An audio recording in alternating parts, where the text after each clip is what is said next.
નમસ્કાર મિત્રો, સ્વાગત છે તમારું અમારી યુટ્યુબ ચેનલ ઓનલી ઇશ્યુની અંદર। 2024માં ઘણા બધા નિયમો બદલાયા છે, જેની અંદર ખાસ કરીને સરકારે મોટી રાહત આપી હોય તો એ છે ગૂગલ પે, ફોનપે, પેટીએમ, ભીમ। એટલે કે જે લોકો ઓનલાઈન યુપીઆઈ આઈડીથી એટલે કે પોતાના મોબાઈલમાંથી ખાસ કરીને પેમેન્ટ કરે છે, QR સ્કેન કરીને। આજકાલ તો મિત્રો ખાસ કરીને પેમેન્ટ કરવાનું ખૂબ જ ચલણ વધી ગયું છે, ત્યારે મિત્રો ખાસ કરીને યુપીઆઈ પેમેન્ટને લઈને 10 નવા નિયમો ખાસ કરીને સરકારે બદલી કર્યા છે, જેની અંદર મિત્રો વગર વ્યાજે લોન મળશે, પૈસા મોકલવાની લિમિટ છે વધારો કરવામાં આવ્યું છે, કેટલાક સુરક્ષાના ફીચર્સ પણ વધારવામાં આવેલી છે, તો કેટલાક યુપીઆઈ આઈડી બ્લોક એટલે કે બંધ પણ કરી દેવામાં આવ્યા છે। 10 નવા નિયમો વિશે આપણે મિત્રો વિસ્તારપૂર્વક વાત કરવાના છીએ, જે આજકાલ લોકો મિત્રો ખાસ કરીને ગૂગલ પે, ભીમ પે જે વાપરતા હોય, ફોન પે વાપરતા હોય કે પેટીએમ વાપરતા હોય, કોઈ પણ પે વાપરતા હોય તો એને લગતા મિત્રો નિયમો બદલાઈ ગયા છે। અને આ નિયમો તમે વાપરતા હોય તો પણ મિત્રો ઘણા ખરા નિયમો જાણતા ન હોય તો ખાસ કરીને આ વિડીયો ખાસ કરીને જોઈ લેજો। ખૂબ જ અગત્યનો અને ખૂબ જ સારી માહિતી સાથે લઈને આવ્યા છીએ, તો મિત્રો આ વિડીયોને અંત સુધી જોજો। તેમજ અમારી યુટ્યુબ ચેનલ ઓનલી ઇશ્યુ પર આપ નવા હો તો ચેનલને સબસ્ક્રાઈબ કરી દેજો, તેમજ આ વિડીયોને લાઈક કરી દેજો। મિત્રો ખાસ કરીને હાલ જો સૌથી પોપ્યુલર કોઈ પણ એપ્લિકેશન હોય તો એ છે ગૂગલ પે, ત્યારબાદ ફોનપે, પેટીએમ છે, એમેઝોન પે છે, ક્રેડ છે, આ સિવાય વોટ્સઅપ પે છે, આ સિવાય ઘણી બધી QR એપ્લિકેશન પે છે, જેના દ્વારા તમે યુપીઆઈ દ્વારા તરત જ મિત્રો લોકોના ખાતામાં પૈસા ટ્રાન્સફર મિત્રો કરી શકો છો। ખાસ કરીને આનું સંચાલન જો કોઈ કરતી હોય તો એ છે national payment corporation of India, જે ખાસ કરીને યુપીઆઈ આઈડી ચલાવે છે। અને નવા વર્ષથી યુપીઆઈ પેમેન્ટના ઘણા નિયમો બદલ્યા છે, દૈનિક રકમની ચૂકવણીની મર્યાદામાં પણ વધારો કરવામાં આવ્યો છે। તો નેશનલ પેમેન્ટ કોર્પોરેશન ઓફ ઇન્ડિયાએ આવા 10 ફેરફારો કર્યા છે। તો શું છે આ 10 ફેરફારો? એમાં પહેલું છે, જો તમે ગૂગલ પે, ફોનપે, પેટીએમ, ભીમ અથવા યુપીઆઈ આઈડી દ્વારા નવા નંબર ઉપર કોઈ નવો જ નંબર હોય એના ઉપર 2000થી વધુની ચૂકવણી કરો છો મિત્રો, 2000 રૂપિયા તમે પહેલી વખત ટ્રાન્સફર કરી શકો છો, એનાથી વધારે મિત્રો ખાસ કરીને નવા નંબર ઉપર ખાસ કરીને પૈસા વધુ ટ્રાન્સફર નથી થતા, તો પ્રથમ ચૂકવણીની 4 કલાક પછી જ કરવામાં આવશે, એટલે કે 4 કલાક સુધી તમે બીજું પેમેન્ટ એમાં નહીં કરી શકો।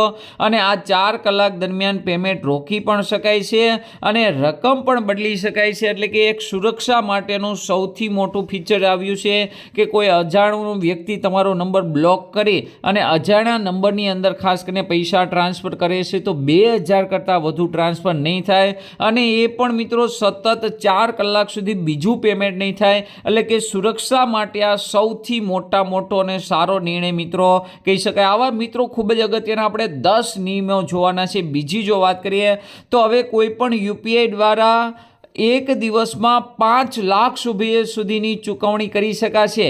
પહેલાં રકમ માત્ર 1 લાખ રૂપિયા સુધી હતી, અને આ સેવા માત્ર શૈક્ષણિક સંસ્થાઓ અને હોસ્પિટલો પર જ લાગુ કરવામાં આવી છે, અન્ય કોઈ માટે આ સુવિધા ઉપલબ્ધ નથી। એટલે કે હવે છે ખાસ કરીને હોસ્પિટલોની અંદર કે શૈક્ષણિક સંસ્થાઓ છે, ત્યાં એક જ દિવસની અંદર તમે ખાસ કરીને યુપીઆઈ આઈડી દ્વારા 5 લાખ રૂપિયા સુધીનું ચૂકવણું કરી શકો છો। એટલે કે રકમની અંદર જે અગાઉ લાખ રૂપિયા હતી તેની અંદર વધારો કરી અને 5 લાખ સુધીની મિત્રો મર્યાદા કરવામાં આવી છે।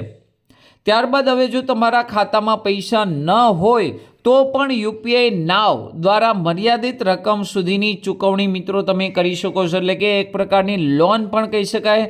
અને આ રકમ તમને 45 દિવસ સુધી વ્યાજ વગર ઉપલબ્ધ રહેશે, એટલે કે વગર વ્યાજે 45 દિવસ સુધી મિત્રો ખાસ કરીને તમને લોન મળશે। એટલે કે એક ક્રેડિટ કાર્ડની ઓફર પણ મિત્રો અહીં યુપીઆઈ આઈડી આપી રહી છે, એના માટે તમારે યુપીઆઈ નાવ દ્વારા મિત્રો મર્યાદિત રકમ સુધીની ચૂકવણી કરી શકાશે।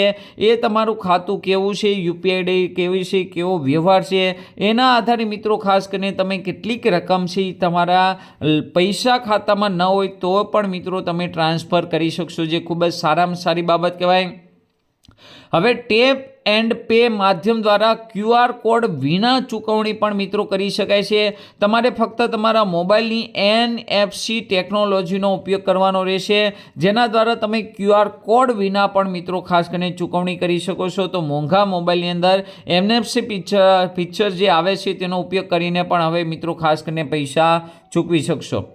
ત્યારબાદ હવે UPI ID દ્વારા SIP, વીમાનું પ્રીમિયમ કે અન્ય બેન્કિંગ ચૂકવણીની જે કરવાની જે મર્યાદા 15,000 રૂપિયા હતી તેને વધારી હવે અને 1 લાખ રૂપિયા કરવામાં આવી. એટલે કે તમે SIP જો મહિને કપાવતા હોય અથવા કોઈ વીમાનું પ્રીમિયમ ભરવાનું હોય અથવા બેંકની અંદર કોઈ ચૂકવણી કરવામાં આવી હતી તો પહેલાં મિત્રો દિવસની 15,000 રૂપિયાની મર્યાદા હતી તે હવે વધારી અને 1 લાખ રૂપિયા સુધીની કરવામાં આવી છે. તો તે પણ ખૂબ જ સારામાં સારી બાબત છે.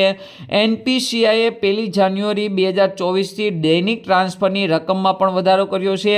હવે 1 લાખ રૂપિયા સુધીની દૈનિક ચૂકવણી 24 કલાકની અંદર કરી શકશો. એટલે કે 1 લાખ રૂપિયા તમે 24 કલાકની અંદર મિત્રો તમે ટ્રાન્સફર કરી શકશો. આપેલા મિત્રો રકમથી 40,000 કે અમુક 25,000 હતો તે ખાસ કરીને મર્યાદા વધારી અને દિવસના તમે 24 કલાકમાં 1 લાખ રૂપિયા સુધીની રકમ છે એ પણ ટ્રાન્સફર કરી શકો છો.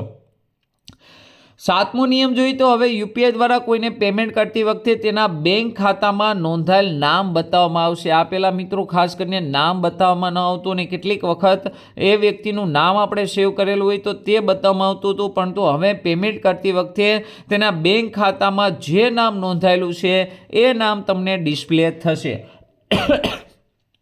ત્યારબાદ 8મો નિયમ જોઈએ તો હવે ગૂગલ પે, ફોનપે, પેટીએમ, ભીમના વોલેટ પેમેન્ટ પર 1.1% ચાર્જ ચૂકવવો પડશે. તે પણ મિત્રો ખાસ કરીને નવો નિયમ લાગુ પડી દેવામાં આવ્યો છે.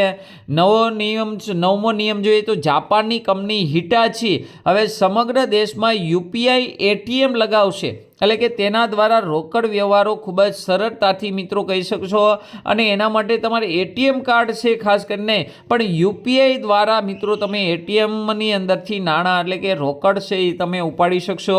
તો એના દ્વારા પણ મિત્રો તમારી UPI ID છે એ ખૂબ જ ઉપયોગી થશે અને કોઈ પણ પ્રકારના તમારે ATM કાર્ડ વગર ATMમાંથી તમે પૈસા ઉપાડી શકશો. અને જે આઈડી હવે 1 વર્ષથી ડીએક્ટિવ છે, એટલે કે એની અંદર કોઈ UPI ID છે 1 વર્ષથી એની અંદર લેણ દેણ નથી થયા, એટલે કે પૈસા લેવામાં અથવા મોકલવામાં નથી આવ્યા તો તેમાંથી કોઈ ચૂકવણી થશે નહીં. NPCIએ આવા તમામ ખાતાઓ બંધ કરવાનો આદેશ પણ મિત્રો જાહેર કરી દીધો છે. 1 તારીખથી આ નિયમ લાગુ પણ કરી દીધો છે. તો ખાસ કરીને 10 UPI પેમેન્ટને લઈને ખૂબ જ મોટા અને સારા નિયમો મિત્રો લાગુ પડી રહ્યા છે, જેને લઈને ખાસ કરીને સામાન્ય જનતા છે, જે મધ્યમ વર્ગની જનતા છે, એમના માટે છે આ નિયમ છે ખૂબ જ ફાયદાકારક રહેશે. મિત્રો તમને પણ આ નિયમ કેવા લાગ્યા જરૂરથી અમને કોમેન્ટ બોક્સમાં જણાવજો. તેમજ મિત્રો આ વિડીયોને વધુમાં વધુ શેર કરજો અને આ વિડીયોને લાઇક અને ચેનલને સબસ્ક્રાઈબ કરવાનું ભૂલશો નહીં. અસ્તુ. જય હિન્દ, જય ભારત.